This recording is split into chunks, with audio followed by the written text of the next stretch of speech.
kebanyakan ustaz-ustaz kita kalau mengajar mengenai Dajjal, dia ajar kita untuk jadi orang yang defensif. Maknanya bertahan. Kau baca surah ni, maksudnya apa? Dajjal takkan dapat mengganggu kau. Maknanya menyorok lah. Tapi jarang kita diajar untuk jadi orang yang bersama-sama Imam Mahdi dan Nabi Isa, menjadi orang yang ofensif. Semua kita tahu, kan? Kita sebagai orang Islam, dalam hadis Nabi SAW ada cerita mengenai tanda-tanda akhir zaman. Tanda akhir zaman ni banyak. Ada 10 yang besar. 10 yang besar, kan? Apa dia? Yang pertamanya, maka munculnya the last commander of Islam, Imamul Mahdi.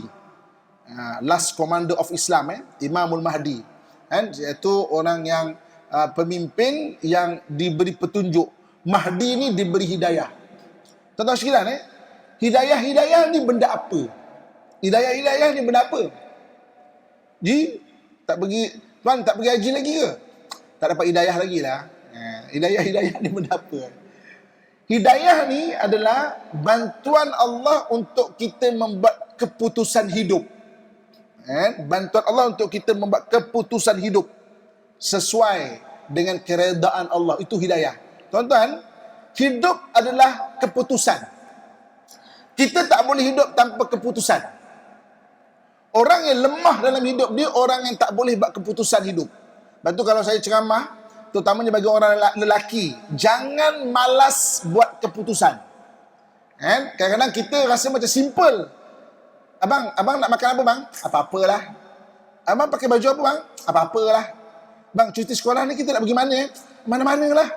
Malas nak buat keputusan. Kalau kita malas buat keputusan, takut benda itu jadi tabiat, sampai jadi benda besar-besar pun malas buat keputusan. Orang yang lemah dalam hidup dia, orang yang tak boleh buat keputusan dalam hidup dia. Lepas tu, terutama kita, orang lelaki dan anak-anak lelaki kita.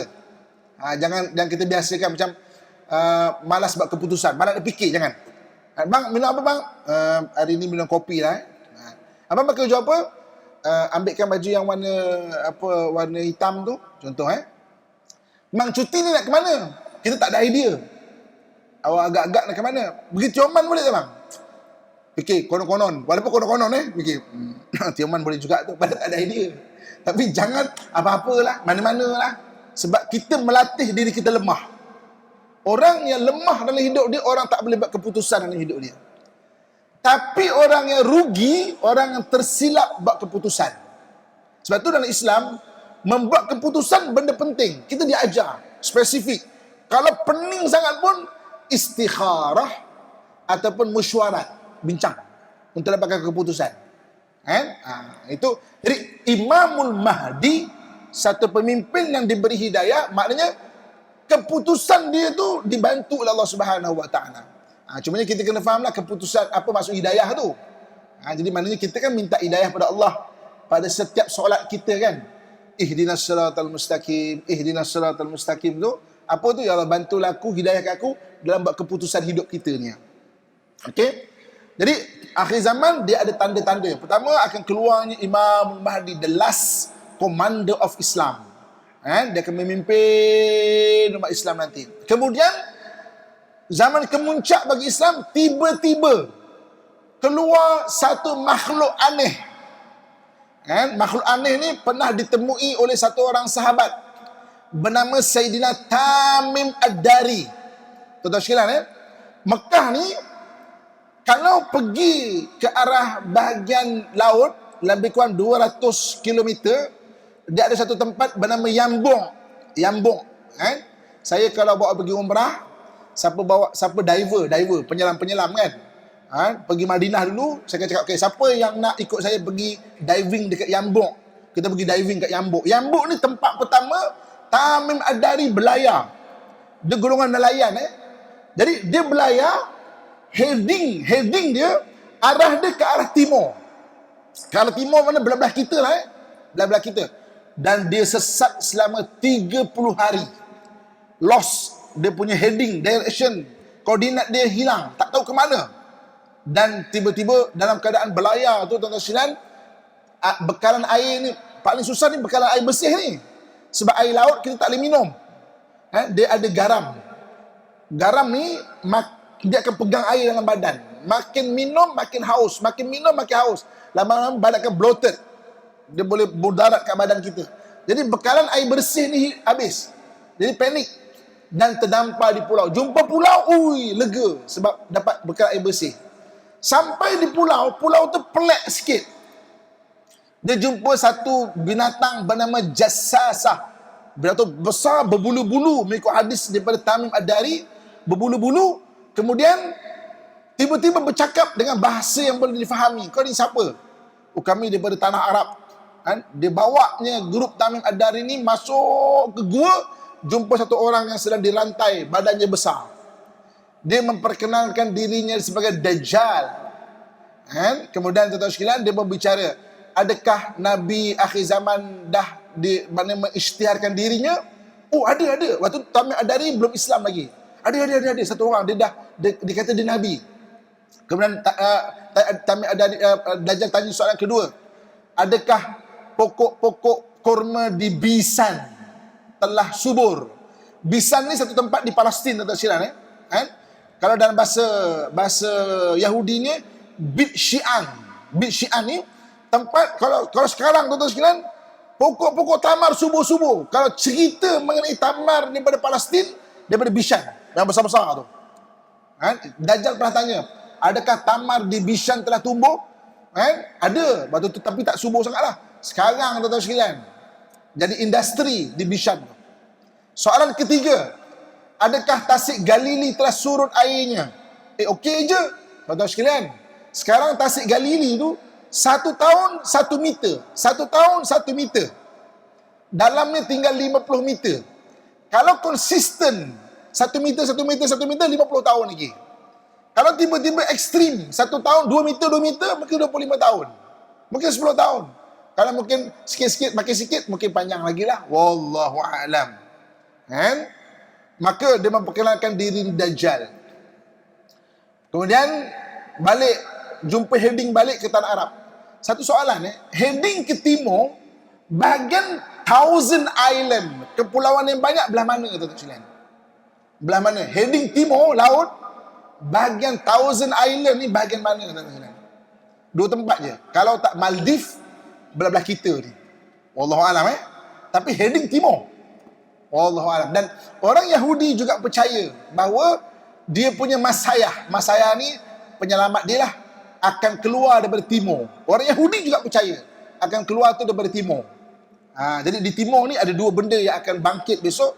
Satu adalah orang-orang yang akan menyemarakkan Islam akhir zaman, panji-panji daripada timur. Yang keduanya Dajjal tu daripada timur. Okey, balik tuan-tuan sekalian, sampai balik ke Yambuk, lebih kurang Yambuk tu, terus 200 km pergi bergegas cari Nabi SAW. Waktu tu Nabi dalam lepas solat maghrib.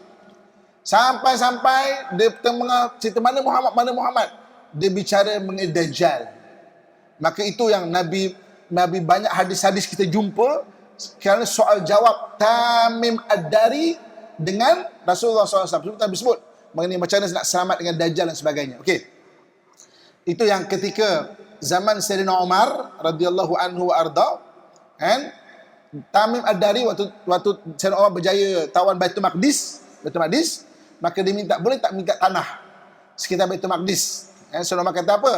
Sebab aku yang mula-mula jumpa Dajjal, aku nak keturunan aku berada sekitar Baitul Maqdis ni, biar dia akan sama-sama bersama Mahdi nanti untuk memerangi Dajjal. Dan Sayyidina Umar bagi tanah kepada keturunan Tamim Ad-Dari sekitar Baitul Maqdis tu. Sebab tu keturunan At-Tamimi tu banyak sekitar di Baitul Maqdis tu. Okey, turunnya Dajjal. Baru yang ketiga, tanda besar kiamat, turunnya Nabi Isa alaihissalam. Dan Nabi Isa alaihissalam ni akan besok dapat membunuh Dajjal. Kata hadis Nabi SAW, Bibabil Lut, di pintu kota Lut, di pintu gerbang kota Lut. Kota Lut ni 15 km daripada Tal Abib. Daripada Tal Abib tu 15 km ada kota Lut. Dia ada 2 gerbang, satu gerbang barat, satu gerbang timur. Ulama-ulama sirah kata dia dibunuh Dajjal itu di pintu gerbang timur. Dan orang Yahudi tuan-tuan sekalian, dia buat base tentera dekat sekitar kota Lut tu. Orang Yahudi ni percaya hadis Sebab kenapa kita pelik? Kenapa dia percaya hadis? Sebab banyak nabi-nabi diutus daripada Bani Israel. Jadi nature percaya benda gaib ada kat Bani Israel. Bani Israel ni dia percaya benda-benda gaib tu. Malam benda-benda khurafat dia percaya. Dia lebih khurafat daripada mana-mana bangsa. Badan dia penuh tangkal tak silap ni. Banyak yang berambu-rambu tu tangkal lah, kat kepala lah, kat tangan lah. Kalau pergi mana-mana tempat nak tahu. Ni kedai Arab ke kedai Yahudi? Sebab muka orang lebih kurang sama je. Tengok depan kedai. Confirm kedai Yahudi ada tangkal. Confirm. Dia panggil Ma'zuzah. Confirm ada tangkal. Saya suka tanya dia, apa pasal ni? Oh, ini untuk jaga kedai. Saya kalau pergi Palestin, saya dulu kan biasa tak sebelum PKP tak bulan bawa pergi Palestin kan. Pergi Masjid Aqsa. Saya suka dah habis Jumaat saya suka menyakat orang Yahudi. Kalau saya pakai cincin kan kata, kau tahu tak? Cincin aku ni kan malam-malam tu ada mimpi tau. Dia suka cerita-cerita macam tu. Oh ya ke? Jual lah kat aku. Tak boleh. Dia suka. Orang Yahudi ni suka cerita benda pelik-pelik. Dulu era Sharon 5 tahun kan disimpan. Dah brain dead. Orang tahu dia mati lah. Saya kata, kau pun tahu dia dah mati dah kan. Apa sebab kau simpan? Tak. Dia kena sihir orang Islam. Kita cuba untuk ubat dia. Itu seprofesional mana pun. Lepas 5 tahun, dia isytiharkan mati. Saya kata, macam era Sharon, kita tak berjaya lawan sihir orang Islam lah. Kuat sihir orang Islam ni. Pada dia. Lepas tu dia simpan 5 tahun. Dia simpan. Dia bergemuk pun sampai kurus. Okey. Jadi hadis-hadis daripada Tamim Ad-Dari ni kita jumpa dengan Dajjal. Tapi tuan-tuan sekalian, kebanyakan bila bicara dengan Dajjal, ustaz-ustaz kita akan ajar. Bagus. Macam mana nak jaga diri daripada Dajjal? Baca, amalkan surah Kahfi ayat 1 sampai 10. Surah Kahfi ayat 1 sampai 10. Kita hafal tuan-tuan sekalian. Nak dapat dia faedah hafal, bawa dalam bacaan sembahyang. Rakaat pertama baca 5 ayat, rakaat kedua baca 5 ayat. Barulah kita boleh hafal, senang. Kalau tak, susah nak hafal. Jadi bawa dan baca sembahyang. Siapa yang mengamalkan surah Kahfi ayat 1 sampai 10, usima minad dajjal, dipelihara daripada Dajjal. Tapi kebanyakan ustaz-ustaz kita kalau mengajar mengenai Dajjal, dia ajar kita untuk jadi orang yang defensif. Maknanya bertahan. Kau baca surah ni, maksudnya apa? Dajjal takkan dapat mengganggu kau. Maknanya nyoroklah kat gua ke, dekat pokok kelapa sawit ke, kat mana ke, Dajjal takkan datang. Tapi jarang kita diajar untuk jadi orang yang bersama-sama Imam Mahdi dan Nabi Isa, menjadi orang yang ofensif. Bukan saja semata-mata nyorok Dajjal takutlah kat belakang pokok sawit. Kenapa tak menjadi orang yang sama-sama terlibat dalam menentang dan melawan Dajjal? Kalau kita nak jadi golongan demikian, antaranya belajarlah untuk menunggang kuda. Walaupun orang cakap, akhir zaman tak ada kereta ke? Kata bangga, wallahualam. Tapi kuda antara benda akan digunakan esok. Belajar terlibat. Jadi, selain daripada kita bersedia untuk defensif, maksudnya nyoroklah takut. Apa kata kita naikkan kita punya cita-cita jadi orang yang ofensif pada Dajjal, yang bersama-sama dengan Imam Mahdi besok, dengan Nabi Isa besok. Kalau tak kita, keturunan kita, tapi kita cetuskan untuk terlibat dengan bilang kuda tu. Taklah kita macam takut nyorok belakang kelapa sawit lah, gua lah, tepi sungai lah apa kan. Kita orang yang sama-sama berjuang, lawan kan. Sebab itu dalam hadis Nabi SAW sebut kan, antara besok banyak rahsia-rahsia hadis kan. Besok kelaparan kan. Orang yang hanya kenyang ketika itu orang yang ada zikrullah. Ada orang bahaskan hadis tu secara zahir, dengan zikrullah kita jadi kenyang. Ada satu bahagian ahli muhaddisin kata, sebenarnya bukan zikrullah itu menjadi kenyang semata-mata secara automatik, tapi orang yang mengingati Allah, akalnya sentiasa bergerak. Dia tak akan anxiety. Anxiety itu maksudnya kerisauan melampau. Besok Dajjal keluar, takutlah, boleh risau. Otak dia sentiasa okey. Zikrullah ni, otak kita sentiasa berfungsi. Tak depression, tak anxiety. Ketika kelaparan, okey, sekarang ni memang dah tak ada makanan. Apa nak buat? Tanam pokok yang cepat tumbuh, makan ubi ke apa. Otak takkan mati, tuan-tuan sekalian. Orang zikrullah ni. Sama ada zikrullah tu jadi kenyang tiba-tiba, tak ada makanan, zikrullah kan. Ataupun daripada sudut satu lagi perbahasan, otak tak mati. Hari ni kalau kita tengok sekarang, orang depression, orang anxiety, Tak boleh buat apa. Duduk termenung. Otak tak fungsi. Daripada sudut berfikir nak buat apa. Kan? Tapi Nabi ajar tu zikrullah. Ingat Allah. Dalam apa keadaan, ingat Allah. Sebab otak tu berfungsi. Sebab tu ingat Allah satu keadaan yang sangat powerful. Kan? Sekarang dan juga mungkin sampai nanti kalau keluarnya Dajjal, kita takkan mati idea. Kita takkan stuck dengan pemikiran yang grounded, dengan pemikiran yang nak buat apa tak tahu. Orang zikrullah tetap dia ada berfikir, berjalan. Ini benda-benda kita kena ajar pada anak-anak kita. Kan? Bukan semata-mata baca surah Kahfi defensif. Nyuruk kat gua, kau pesawit. Bagus, paling kurang macam tu, paling kurang. Tapi tingkatkan satu lagi biar kita jadi orang yang terlibat, aktif. Kan, dengan benda-benda akhir zaman ni. Jadi tuan-tuan muslim-muslimat sekalian, sebagai kesimpulan dia pada hari ini, okey, apa yang kita belajar pada hari ini? 4 perkara. Yang pertamanya, cerita umum mengenai kuda. Okay, kita tengok mungkin asing.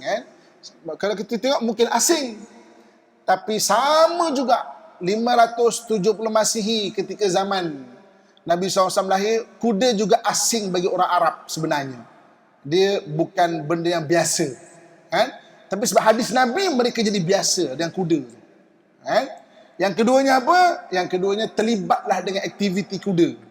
Sudut kesihatan pun bagus, mental kita pun bagus. Sekarang orang bicara mental health, kesihatan mental kan. Kuda antara yang sangat bagus.